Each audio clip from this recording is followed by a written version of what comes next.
ಏನೇನು ಆಗ್ತಾ ಇರ್ತಾ ಯಾರಿಗೂ ಗೊತ್ತಿಲ್ಲ. ನೋಡಿ, ಬಿಹಾರದ ಈ ಥರ ಆಗುತ್ತೆ ಅಂತೇಳಿ ಯಾರಿಗೂ ಕೂಡ ಗೊತ್ತಿರಲಿಲ್ಲ, ಯಾರಿಗೂ ಕೂಡ ಊಹೆ ಮಾಡೋದಕ್ಕೂ ಸಾಧ್ಯವೇ ಇರಲಿಲ್ಲ. ಬೆಳಗ್ಗೆ ರಾಜೀನಾಮೆ, ಸಂಜೆ ಹೊಸದಾಗಿ ಸರ್ಕಾರ ರಚನೆ, ಮೈತ್ರಿ ಪ್ರಮಾಣ ವಚನ. ಈಗ ಕಾಂಗ್ರೆಸ್ ಕೂಡ ಬೆಚ್ಚಿ ಬಿತ್ತ ಬಿಜೆಪಿ ಆಪರೇಷನ್ಗೆ. ಕಾರಣ ಇಷ್ಟೇ, ತಮ್ಮ ಶಾಸಕರನ್ನ ಉಳಿಸ್ಕೊಳ್ಬೇಕು. ಅದಕ್ಕೋಸ್ಕರ 108 ಸೂತ್ರಗಳನ್ನು ಹೆಣಿತಾ ಇದೆ. ನಿಗಮ ಮಂಡಳಿ ನೇಮಕ ಮಾಡಿದ್ರೂ ಕೂಡ 16 ಲೆಕ್ಕಾಚಾರ ಇದ್ದೇ ಇದೆ. 34 ಶಾಸಕರಿಗೆ ಸ್ಥಾನಗಳನ್ನು ಕೊಟ್ಟಿದೆ. ಅದರ ಹಿಂದಿದೆ ರಣತಂತ್ರ. ಯಾಕೆಂದ್ರೆ ಅವರೆಲ್ಲರೂ ಕೂಡ ಅಸಮಾಧಾನಗೊಂಡಿದ್ರು. ಅದರಲ್ಲೂ ಕೆಲವರು ಅಸಮಾಧಾನ ಇನ್ನೂ ಕೂಡ ಇದ್ದಾರೆ.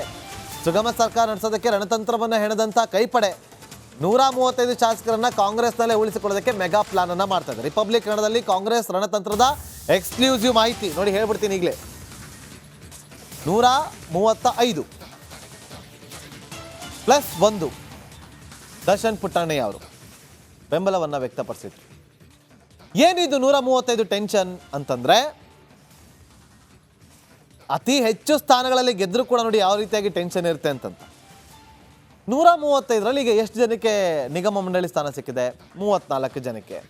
ಎಷ್ಟು ಜನರಿಗೆ ಕ್ಯಾಬಿನೆಟ್ನಲ್ಲಿ ಸ್ಥಾನಮಾನ ಸಿಕ್ಕಿದೆ? 24 ಜನಕ್ಕೆ. ಒಂದು ಸ್ವಲ್ಪ ಜನಕ್ಕೆ. ಮಿಕ್ಕಿನಾದವರು ನಾವೇನು ಪಾಪ ಮಾಡಿದ್ವಿ, ನಮ್ಗೆ ಯಾಕೆ ಕೊಡಲಿಲ್ಲ, ನಾವು ಕೂಡ ಶ್ರಮ ಪಟ್ಟಿದ್ದೀವಿ, ನಾವು ಕೂಡ ಗೆದ್ದಕ್ಕೆ ಬಂದಿದ್ದೀವಿ, ನಾವು ಕೂಡ ಪಕ್ಷಕ್ಕೋಸ್ಕರ ಸಾಕಷ್ಟು ಹೋರಾಟಗಳನ್ನು ಮಾಡಿದ್ದೀವಿ, ಪಕ್ಷವನ್ನು ಗೆಲ್ಸ್ಕೊಂಡು ಬರೋದಕ್ಕೆ ನಾವು ಕೂಡ ಸಾಕಷ್ಟು ಶ್ರಮವನ್ನು ವಹಿಸಿದ್ದೀವಿ, ನಾವು ಕೂಡ ಹಿರಿಯರಿದ್ದೀವಿ, ನಾವು ಕಾಂಗ್ರೆಸ್ಸನ್ನು ನಮ್ಮ ಮನೆ ಅಂತೇಳಿ ತಿಳ್ಕೊಂಡಿದ್ದೀವಿ, ನಮ್ಮ ತವರು ಮನೆ ಅಂತ ತಿಳ್ಕೊಂಡಿದ್ದೀವಿ, ಕಾಂಗ್ರೆಸ್ಸೇ ನಮ್ಮ ಒಂದು ರೀತಿಯಲ್ಲಿ ಏನು ಹೇಳ್ತಾರೆ, ನಮ್ಮ ಏನು ಹೇಳ್ತಾರೆ ಬ್ಲಡ್ಗೆ ಅಂಟ್ಕೊಂಡು ಬಂದಿ ಅಂತ ಹೇಳ್ತಾರಲ್ಲ, ಆ ರೀತಿಯಾಗಿದ್ದೀವಿ, ನಮ್ಗೆ ಯಾಕೆ ಕೊಡಲ್ಲ? ಬೇರೆಯವ್ರಿಗೆಲ್ಲ ಕೊಡ್ತಾರೆ, ನಿನ್ನೆ ಮೊನ್ನೆ ಬಂದವ್ರಿಗೆಲ್ಲ ಕೊಡ್ತಿದ್ದಾರೆ, ನಮ್ಗೆ ಯಾಕೆ ಕೊಡಲ್ಲ? ಈ ಅಸಮಾಧಾನ ಇದೆಯಲ್ಲ, ಈ ಅಸಮಾಧಾನವೇ ಕಾಂಗ್ರೆಸ್ ನಾಯಕರಿಗೆ ಟೆನ್ಷನ್ ಶುರುವಾಗಿರೋದು. ಒಂದು ರೀತಿಯಲ್ಲಿ 135 ಶಾಸಕರು ವರವೂ ಹೌದು, ಶಾಪವೂ ಹೌದು ಅಂತ ರಾಜಕೀಯ ವಿಶ್ಲೇಷಕರು ವಿಶ್ಲೇಷಣೆಯನ್ನು ಮಾಡ್ತಿದ್ದಾರೆ. ಭಾರೀ ಸಂಖ್ಯೆಯ ಶಾಸಕರಿಗೆ ಸ್ಥಾನಮಾನದ ಅನಿವಾರ್ಯತೆ ಇದೆ. ಈಗ ಕ್ಷೇತ್ರಗಳಲ್ಲಿ ಏನು ಸಹ ನಿಮ್ಮನ್ನು 3 ಸರಿ ಗೆಲ್ಸಿದ್ವಿ, 4 ಸರಿ ಗೆಲ್ಸಿದ್ವಿ, 2 ಸರಿ ಗೆಲ್ಸಿದ್ವಿ, ನೀವು ಏನೂ ಆಗಲಿಲ್ವಲ್ಲ, ತುಂಬ ಜನ ಶಾಸಕರಿಗೆ ಅಸಮಾಧಾನ ಇದೆ.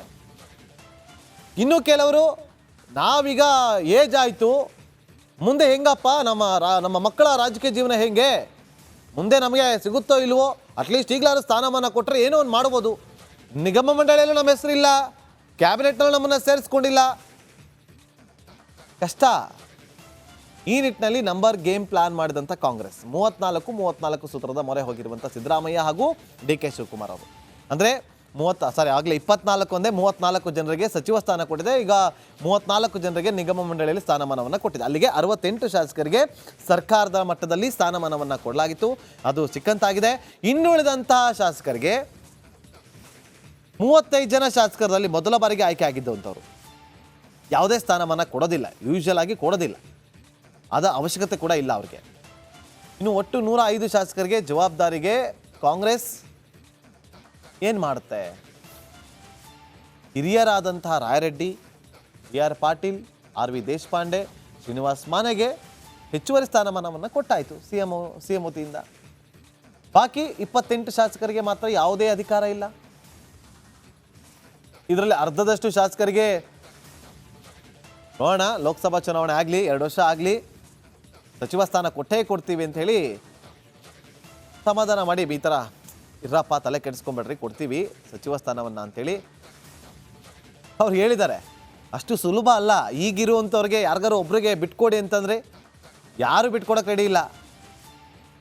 34 ಸಚಿವರಿದ್ದಾರಲ್ಲ, ಆ ಸಚಿವರಲ್ಲಿ ಒಬ್ಬರು ಲೋಕಸಭಾ ಚುನಾವಣೆ ಬರ್ತಿದೆ, ಒಬ್ರಿಗೆ ಯಾರಿಗಾದ್ರೂ ಬಿಟ್ಕೊಡಿಯಪ್ಪ ಅಂತಾರೆ, ಅವ್ರು ಬೇಜಾರು ಮಾಡ್ಕೋತಾರೆ. ತಡಿಯಪ್ಪ ಒಂದು ಟರ್ಮ್ ಆಗಲಿ ಆಮೇಲೆ ನಿಮಗೆ ಕೊಡ್ತೀವಿ ಅಂತಂದಾಗ ಅವರು ಬೇಜಾರು ಮಾಡ್ಕೋತಾರೆ. ಆ ಕಡೆ ಕೊಡೋದಕ್ಕೂ ಆಗದೆ, ಈ ಕಡೆ ಬಿಡೋದಕ್ಕೂ ಆಗದೆ, ಸಚಿವ ಸಂಪುಟ ಪುನರ್ರಚನೆ ಮಾಡೋದಕ್ಕೂ ಆಗದೆ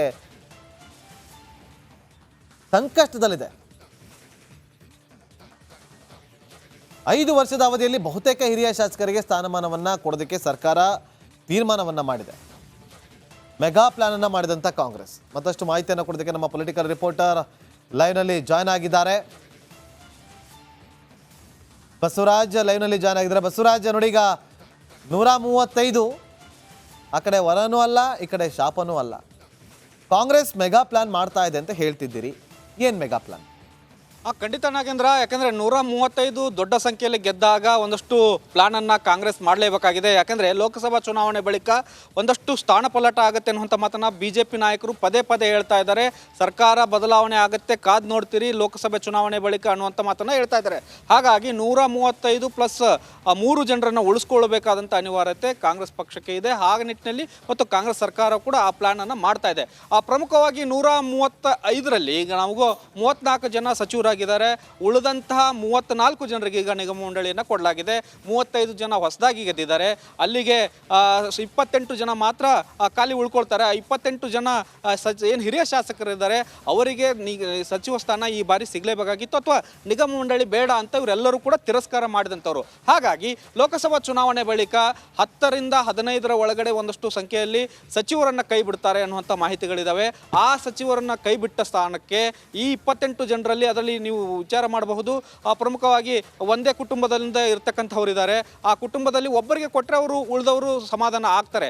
ಅಂಥವರನ್ನು ಗುರುತಿಸಿ 28ರಲ್ಲಿ ಒಂದು 10ರಿಂದ 12 ಜನಕ್ಕೆ ಸಚಿವ ಸ್ಥಾನವನ್ನು ಹೆಚ್ಚುವರಿಯಾಗಿ ಕೊಟ್ಟಿದ್ದೇ ಆದಲ್ಲಿ ಮತ್ತೆ ಮುಂದಿನ 2 ವರ್ಷ 3 ವರ್ಷದವರೆಗೂ ಅವರು ಸಚಿವರಾಗ್ತಾರೆ, ಮತ್ತೆ ಅಸಮಾಧಾನ ಆಗಲ್ಲ ಅನ್ನುವಂಥ ಒಂದಷ್ಟು ಲೆಕ್ಕಾಚಾರಗಳನ್ನು ಹಾಕ್ಕೊಂಡು ಮತ್ತು ಈಗಿರ್ತಕ್ಕಂಥ 135 ದೊಡ್ಡ ಸಂಖ್ಯೆಯ ಶಾಸಕರನ್ನು ಪಕ್ಷದಲ್ಲೇ ಉಳಿಸ್ಕೊಳ್ಬೇಕು ಅನ್ನುವಂಥ ನಿಟ್ಟಿನಲ್ಲಿ ಈ ಒಂದು ಪ್ಲಾನನ್ನು ಹೈಕಮಾಂಡ್ ನಾಯಕರು, ರಾಜ್ಯದ CM ಮತ್ತು DCM ಎಲ್ಲರೂ ಕೂಡ ಕೂರ್ತಿ ಚರ್ಚಿಸಿ ಮೇಲಿಂದ ಮೇಲೆ ಮೀಟಿಂಗನ್ನು ಮಾಡಿ ಸಂಖ್ಯೆಯನ್ನು ಕರೆಕ್ಟಾಗಿ ಪಾಯಿಂಟ್ಔಟ್ ಮಾಡಿ ಈ ಒಂದು ಸ್ಥಾನಗಳನ್ನು ಹಂಚಿಕೆ ಮಾಡಲಾಗ್ತಾ ಇದೆ. ಒಂದು ನೀವು ಗಮನಿಸಬಹುದು, ಆಚೆ ಈಚೆ ಆಗ್ತಾ ಇಲ್ಲ. ಯಾಕಂದರೆ 40ರ ಒಳಗೆ ಶಾಸಕರಿಗೆ ಕೊಡಬಹುದಿತ್ತು, ಆದರೂ ಕೂಡ ಸಂಖ್ಯೆಗಳನ್ನು ಆಚೆ ಈಚೆ ಮಾಡದೆ ಕರೆಕ್ಟಾಗಿ ಪ್ಲಾನ್ ಪ್ರಕಾರ ಯಾವುದೇ ಕಾರಣಕ್ಕೂ BJP ಕಡೆ ಶಾಸಕರು ವಾಲಬಾರದು ಅನ್ನುವಂಥ ನಿಟ್ಟಿನಲ್ಲಿ. ಯಾಕಂದರೆ ನೀವು ಕೇಳಬಹುದು 35 ಜನ ಹೊಸ ಶಾಸಕರಿದ್ದಾರೆ, ಅವರು ವಾಲಬಹುದಲ್ಲ ಅನ್ನುವಂಥದ್ದು.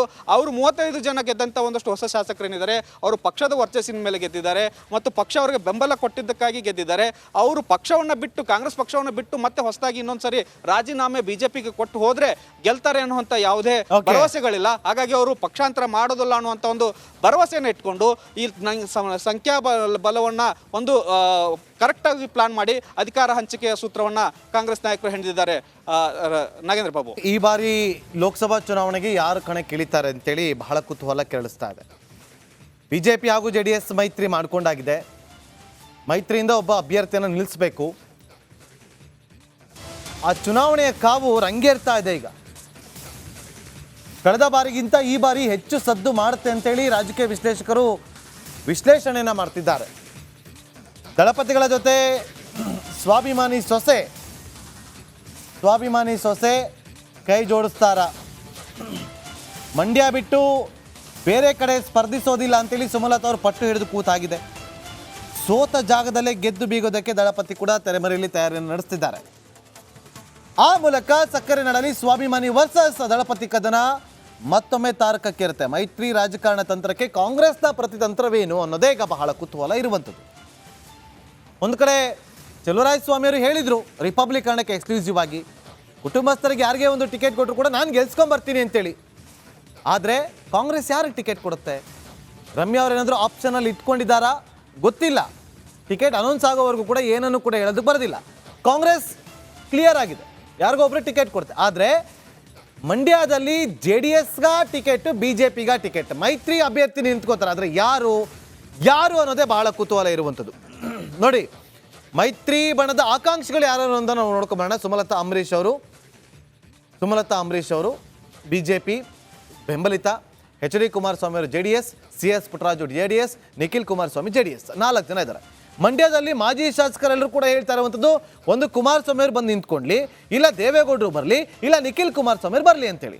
3ರಲ್ಲಿ ಯಾರು ಹೋಗ್ತಾರೆ ಅನ್ನೋದು. ಅಥವಾ ಸುಮಲತಾ ಅಂಬರೀಶ್ ಅವ್ರನ್ನ BJP ಅವರು ಅವರೇ ನಿಂತ್ಕೊಳ್ಳಿ, ನಾವು ಸಪೋರ್ಟ್ ಮಾಡೋಣ ಅಂತೇಳಿ ಏನಾದರೂ ಮಾಡಿದ್ರೆ ಇದಕ್ಕೆ ದಳಪತಿಗಳು ಒಪ್ಕೊಳ್ತಾರ? ಕಾದ್ ನೋಡಬೇಕು. ಬಹಳ